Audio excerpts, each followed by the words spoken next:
Bonjour à tous pour cette nouvelle interview de la web radio. Je suis en compagnie de Saskia et Marine pour interviewer deux représentants du festival du film court de Dinan. Est-ce que vous pouvez vous présenter ? Oui.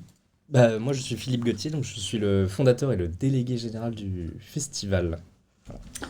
Arnaud Lemaître, du coup le président du festival.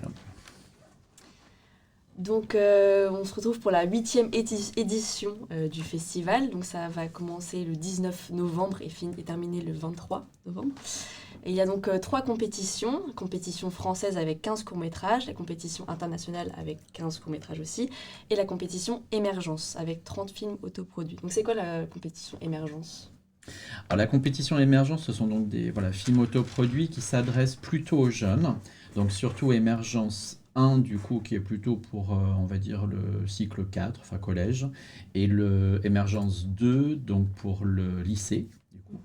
Et cette année une nouvelle catégorie, donc émergence 3, donc en post 18 ans avec des films autoproduits un peu inclassables.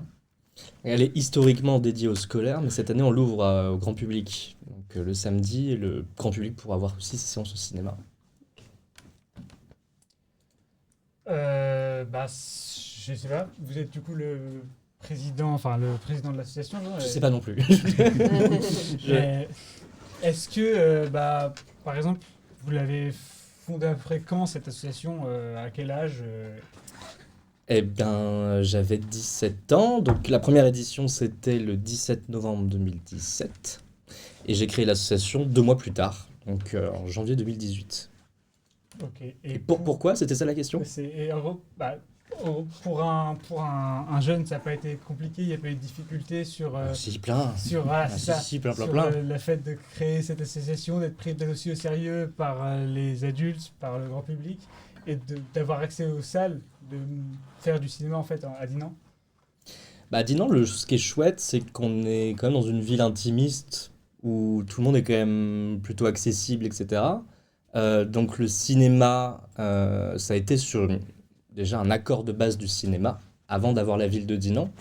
La ville de Dinan est arrivée après Emeraude Cinéma qui était d'accord pour faire une soirée de court-métrage.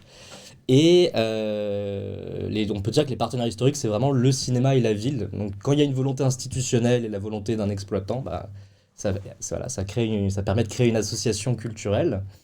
Mais au tout début, c'était une soirée sans compétition, sans jury, sans rien. C'était juste une soirée de court-métrage, mais avec 300 personnes et une salle pleine. Donc on s'est dit que ça pouvait devenir quelque chose de régulier, pérenne. Et comment ça a fait pour devenir aussi grand comme maintenant ? Aujourd'hui ? Ouais.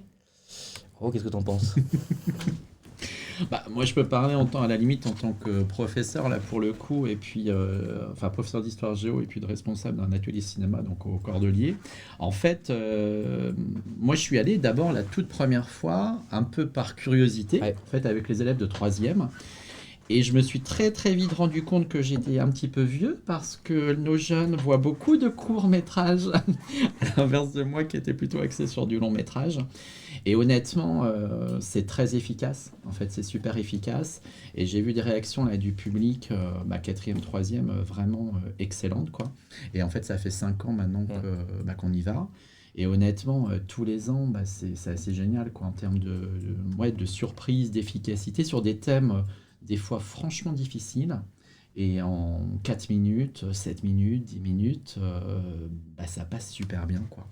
Donc moi c'est comme ça que j'ai découvert, et effectivement le festival a grossi au fil des années, parce que le bouche à oreille est quand même plutôt bon.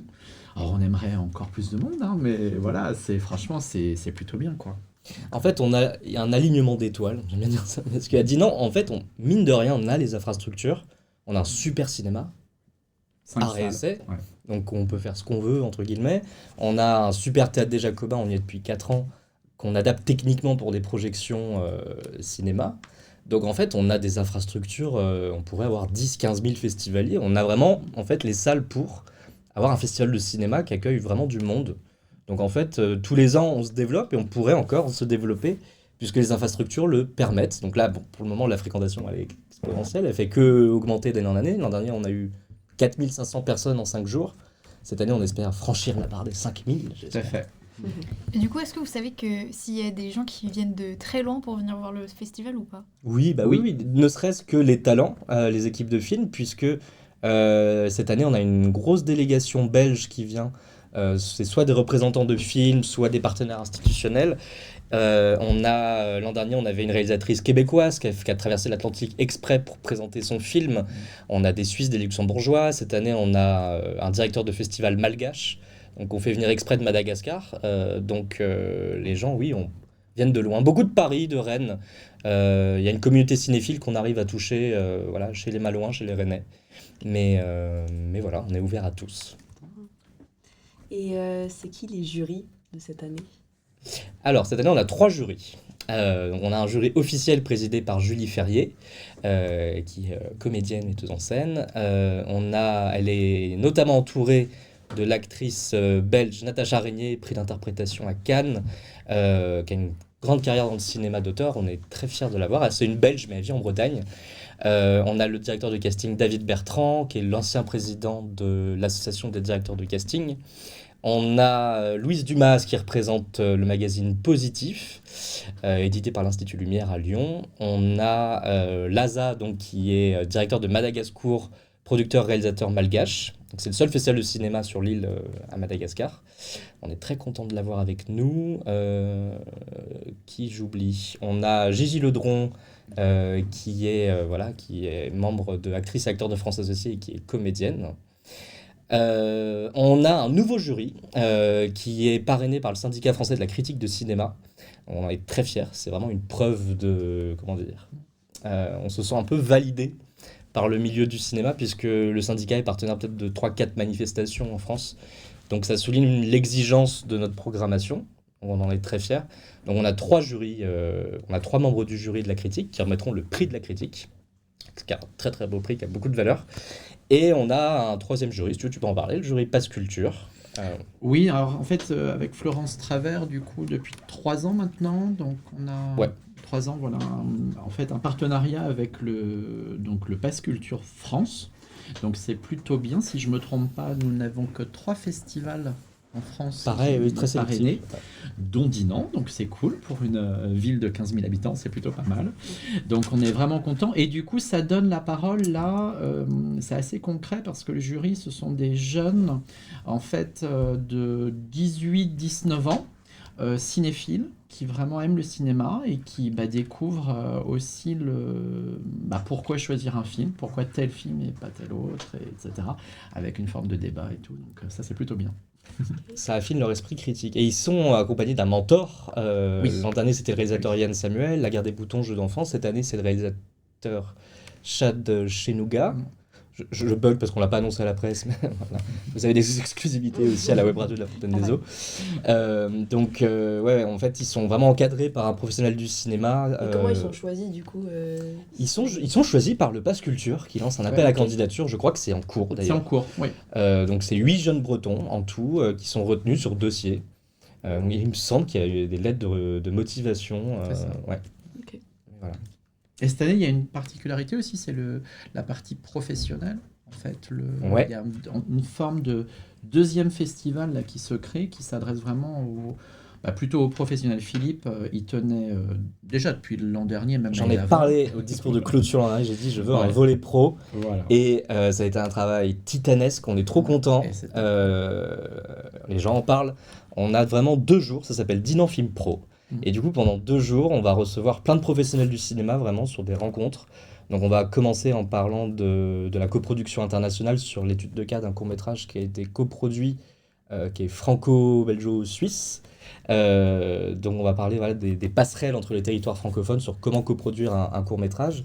On a un campus des écoles francophones du cinéma avec 2 jeunes, l'un de la FEMIS, l'autre de l'INSAS en Belgique, qu'on a sélectionnés, donc qui diffuseront leurs films de fin d'études et pitcheront leur prochain projet. Donc l'idée, c'est de les mettre en réseau avec les professionnels du cinéma qui sont présents. Après, on va parler intelligence artificielle avec un film en avant-première qui est réalisé par Olivier Smolders, qui est un réalisateur belge, avec le soutien de Wallonie-Bruxelles International et le Centre Wallonie-Bruxelles Paris. Après, on a une carte blanche à Madagascar sur des courts-métrages malgaches. On va parler d'une francophonie libre et plurielle et des territoires. Et le lendemain, on déménage à la bibliothèque de Dinan, parce que tout ça, ce sera au cinéma.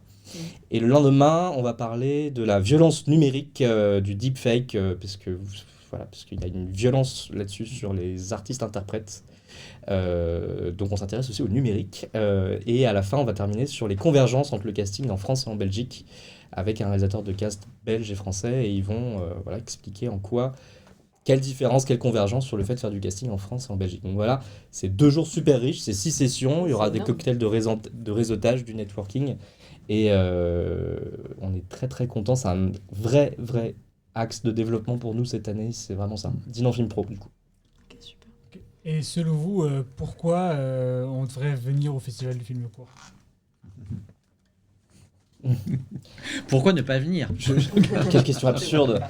Qu'est-ce qui, par exemple, inspirait un professeur à emmener ses élèves, ou qu'est-ce qui a inspiré un père de famille à emmener ses fils, par exemple ? Pédagogiquement, honnêtement, c'est ultra efficace. C'est-à-dire que, vous le savez très bien en tant qu'élève, on a pléthore de films. L'éducation à l'image, là je vais me faire taper sur les doigts, mais n'est pour moi pas suffisamment défendue dans l'éducation nationale, par manque de temps, tout simplement.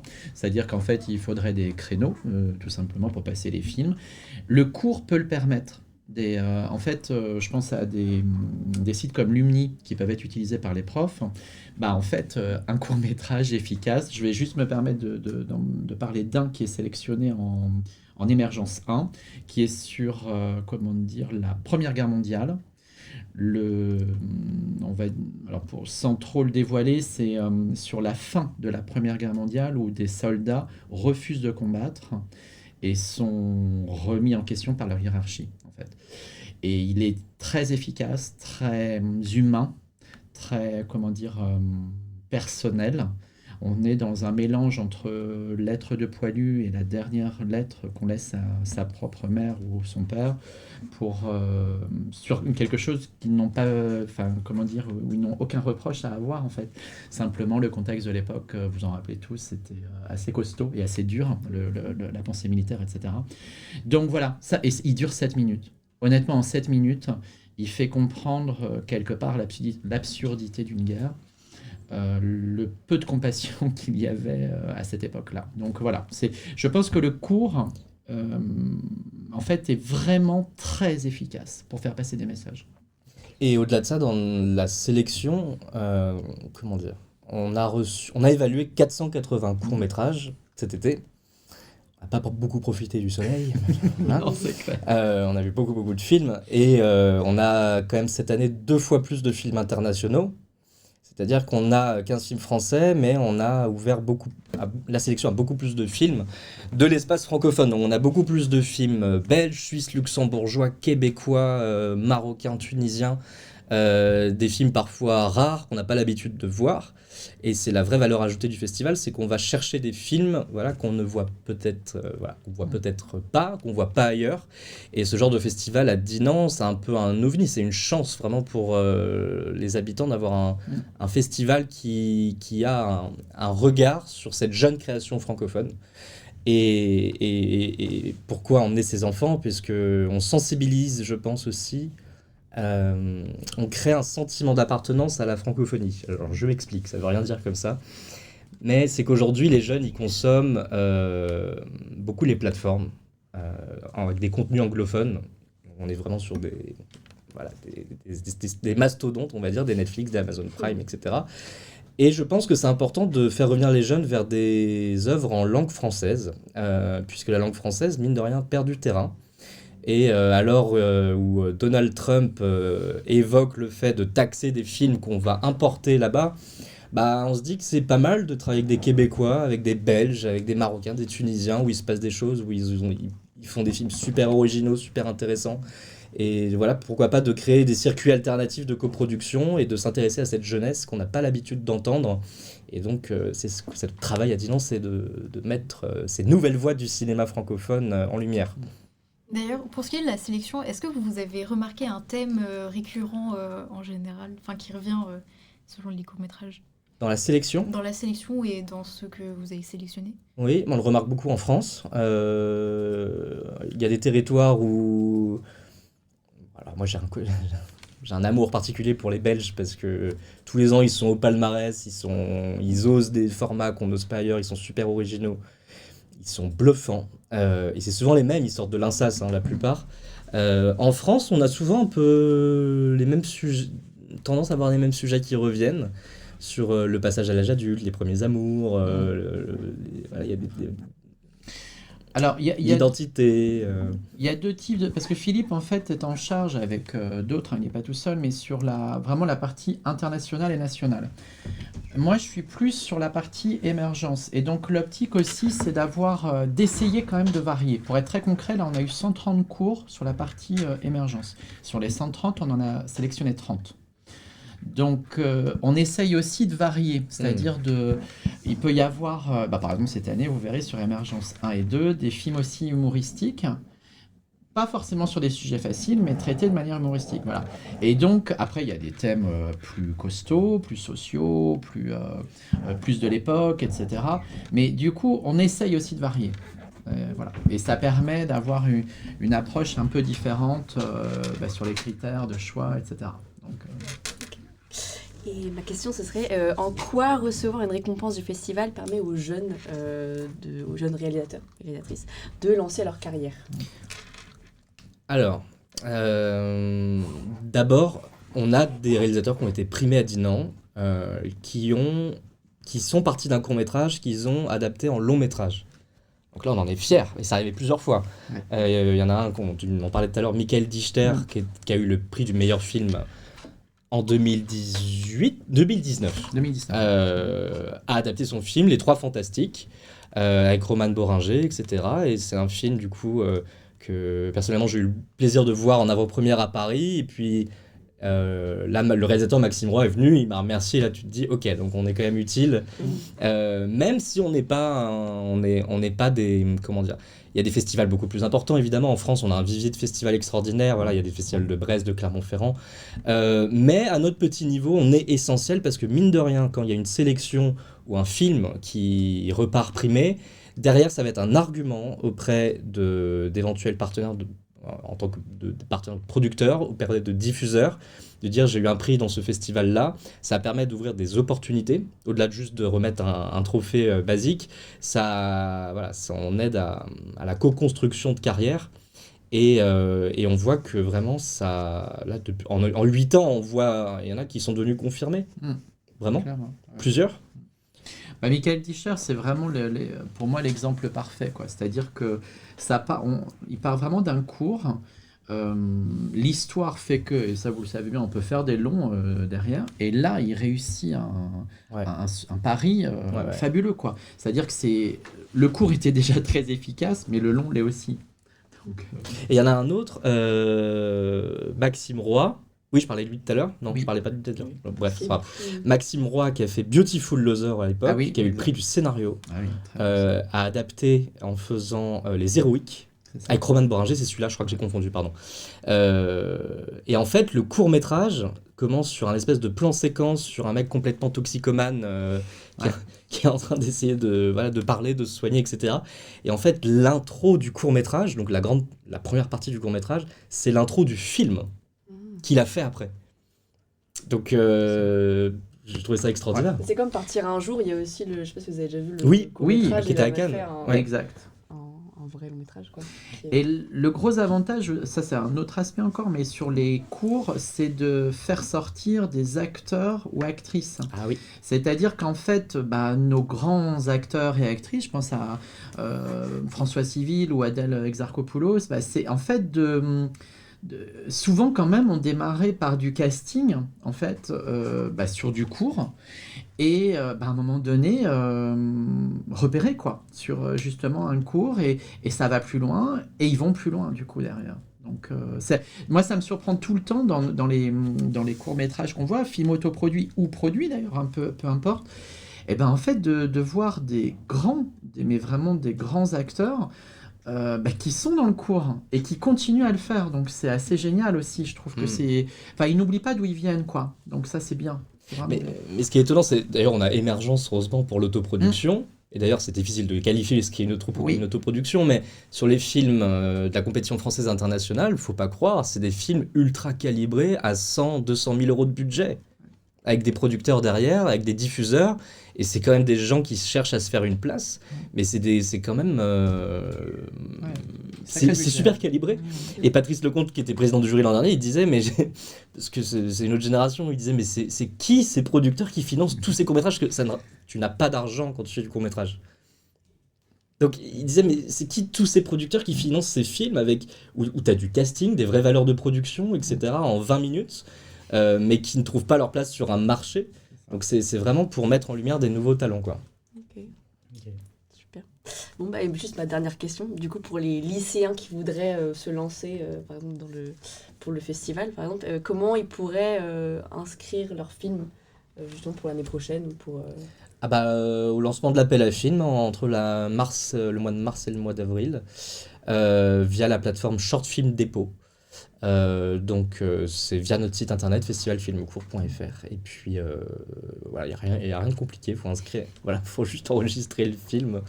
C'est une plateforme nationale, même internationale, et on travaille avec cette plateforme depuis le début.